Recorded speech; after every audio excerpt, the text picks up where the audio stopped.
अस्सलाम वालेकुम। Kashmir express digital के खबरनामे के साथ मैं हूं शमी मशरफ। सबसे पहले हेडलाइंस। सदारती ऑर्डिनेंस काला कानून हर फोरम पर मुखालफत करेंगे, हुकूमत होश के नाखुन ले और काला ऑर्डिनेंस फौरी वापस ले। ये कहना था सदर पाकिस्तान तहरीक इंसाफ आज़ाद कश्मीर सरदार अब्दुल कयूम नियाज़ी का। कश्मीर एक्सप्रेस डिजिटल की रिपोर्ट्स के मुताबिक मीरपुर प्रेस क्लब में मेंबर कानून साज assembly Chaudhry Rafiq Nayyar, chief organizer Hameed Poti व दीगर सीनियर रहनुमाओं के हमरा पुरहजूम प्रेस कॉन्फ्रेंस से खिताब करते हुए सदर पाकिस्तान तहरीक इंसाफ आज़ाद कश्मीर व साबिक वज़ीर आज़म सरदार अब्दुल कयूम नियाज़ी ने कहा कि मौजूदा हुकूमत ने तहरीक आज़ादी कश्मीर को शदीद नुकसान पहुँचाया। बैरिस्टर सुल्तान कहते थे कि भारत में काला कानून है, अब उन्होंने यहाँ इस कानून पर दस्तखत किए। 40 साल सियासी रियासत को उन्होंने इस कानून पर दस्तखत करके दफन कर दिया। ये बुनियादी इंसानी हुकूक की खिलाफ वर्जी है, इसके खिलाफ भरपूर आवाज उठाएंगे। इस कानून को फौरी खत्म किया जाए, यहाँ हालात मजीद खराब होंगे। यहाँ की हुकूमत को इसका अदराक नहीं। उन्होंने मजीद कहा कि पीटीआई का लॉन्ग मार्च पुरअमन और निहत्ते लोगों पर मुश्तमिल था। डी चौक में उन पर जुल्म किया गया। हुकूमती प्रोपोगंडा अब इस जुल्म को नहीं छुपा सकता। पाकिस्तान की हुकूमत नाअहल और निकम्मे हुक्मरानों के पास है। पाकिस्तान के तमाम मसाइल का वाहिद हल इमरान खान की रिहाई में है।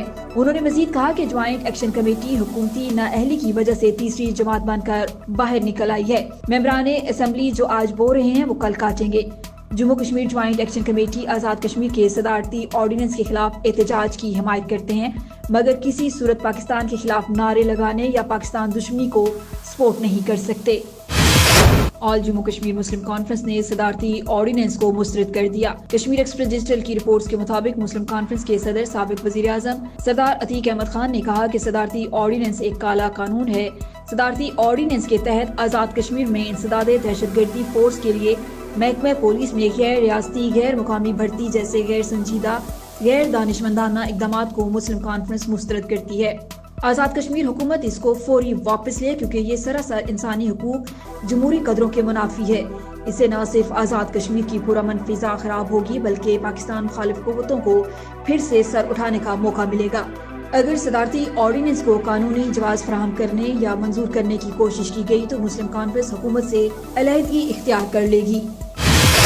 भारतीय रियासती दहशतगर्दी जारी, मकबूजा जम्मू में मजीद 2000 भारतीय पैरामिलिट्री फोर्सेज एहलकार तैनात। भारतीय रियासत उड़ीसा में नक्सल मुखालिफ ऑपरेशनों में मसरूफ बॉर्डर सिक्योरिटी फोर्स की 2 इजाफी बटालियंस के एहलकारों को जम्मू में वर्किंग बाउंड्री पर तैनात और बीएसएफ के लिए दूसरी दिफाई लाइन के तौर पर अंदरूनी इलाकों में तैनात किया गया है। 2000 से जायद बीएसएफ एहलकारों की तैनाती 5 अगस्त 2019 को मकबूजा जम्मू कश्मीर की खुसूसी हैसियत की मंसूखी के बाद हालात मामूल पर आने के मोदी हुकूमत के दावों की नफी है। इजाफी बटालियंस को हिकमत अमली के तहत सांबा और जम्मू के सरहदी इलाकों के नजदीक कमजोर इलाकों में रखा गया है।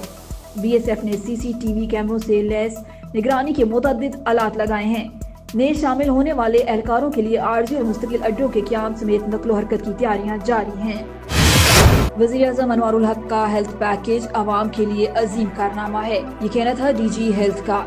कश्मीर एक्सप्रेस डिजिटल की रिपोर्ट्स के मुताबिक जिला मीरपुर में बच्चों के पेट में अमराज कीड़ों के खात्मे के सिलसिले में डी वार्मिंग के चौथे राउंड का इफ्तिताह कर दिया गया।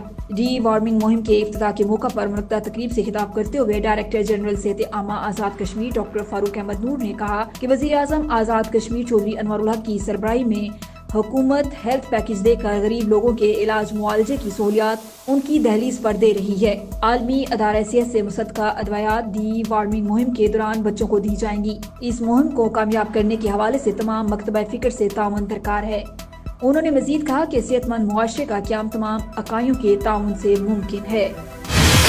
मीरपुर में डकैती की वारदात, 3 मुसल्लह डाकू गिरफ्तार, जेवरात और असला बरामद। कश्मीर एक्सप्रेस डिजिटल की रिपोर्ट्स के मुताबिक गुज़श्ता रात मीरपुर के इलाके सेक्टर C3 में डाकुओं ने एक खानदान को यरगमाल करके लूटना शुरू किया, जिसकी इत्तला मिलते ही पुलिस ने इलाके को घेरे में ले लिया और मौके पर पहुंचकर 3 मुसल्लह डाकुओं को गिरफ्तार कर लिया। डाकुओं के कब्जे से जेवरात और असला भी बरामद कर लिया गया। डिप्टी कमिश्नर यासिर रियाज और एसएसपी खावर अली शौकत ने मौके पर जाकर पुलिस ऑपरेशन की निगरानी की। तीनों डाकुओं का ताल्लुक पंजाब से बताया जाता है। डिप्टी कमिश्नर यासिर रियाज और एसएसपी खावर अली शौकत ने मुतासरा फैमिली से मुलाकात की और इनकी हौसला अफजाई की, जबकि ऑपरेशन में हिस्सा लेने वाले पुलिस जवानों को कामयाब ऑपरेशन करने पर खिराज तहसीन पेश किया और पेशावराना सलाहियतों को सराहा। راولاکوٹ میں منشیات اور اسلحے کے مقدمات میں ملزم کو 5 سال قید 20,000 روپے جرمانہ۔ مزید تفصیلات کشمیر ایکسپریس ڈیجیٹل کے نمائندہ شفیق احمد کی اس رپورٹ میں۔ راولاکوٹ عدالت ایڈیشنل سیشن جج اسپیشل کورٹ CNSA پنچ راولاکوٹ محمد اکرم ملک نے منشیات اور اسلحے کے مقدمہ عدالت نمبر 4924 کا فیصلہ سنا دیا۔ فیصلے کے مطابق کوٹھی بالا کے رہائشی ملزم بہزاد افضل کو مجرم گردانتے ہوئے نشیات کے مقدمے CNSA 9C میں 5 سال قید کے ساتھ 20,000 روپے جرمانے کی سزا سنائی گئی، جبکہ اسلحے کے مقدمے میں 2 سال قید 10,000 روپے جرمانے کی سزا سنائی گئی۔ جرمانے کی عدم ادائیگی کی صورت میں مجرم مزید سزا بھگتے گا۔ اس طرح برآمد شدہ اسلحے باحق سرکار ضبط کیا جائے گا۔ مجرم دونوں سزائیں ڈسٹرکٹ جیل راولاکوٹ میں برداشت کرے گا اور اس طرح دونوں سزائیں ایک بار ہی شروع ہوں گی۔ شفیق احمد، کشمیر ایکسپریس ڈیجیٹل، راولاکوٹ، آزاد کشمیر۔ یہ تھی اب تک کی اہم خبریں۔ مزید خبروں کے لیے وزٹ کیجیے www.knews.tv۔ اللہ حافظ۔ دیکھتے رہیے کشمیر ایکسپریس ڈیجیٹل۔